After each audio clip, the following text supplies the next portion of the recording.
ఆయన గురించి ఇంటుంటేనే ఒళ్ళంతా పులకరించిపోతుంది. ఆ మహానుభావుణ్ణి ఒక్కసారి కళ్ళారో చూడాలనుందయ్యా. లేడు తల్లి, ఆ దేవుడు చనిపోయాడు.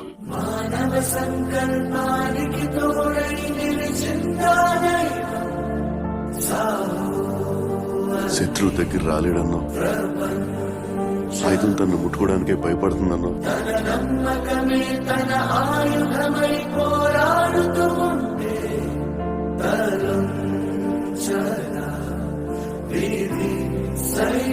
అలాంటి మహావీరుడు ఎలా చచ్చిపెడతాడు? కత్తి వేటు కన్నా బల్లెం పోటు కన్నా దారుణమైంది. వెన్నుపోటు మహేంద్ర. బాహుబలి మరణ శాసనాన్ని శివగామి చేతి రాయించే మహాయజ్ఞం.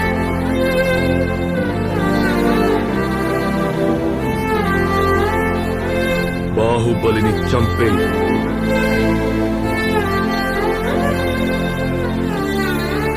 బాహుబలి మరణం సత్యం. వద్దు తల్లి,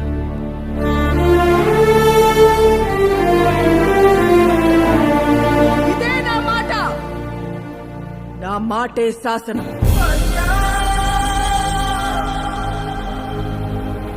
దండాలై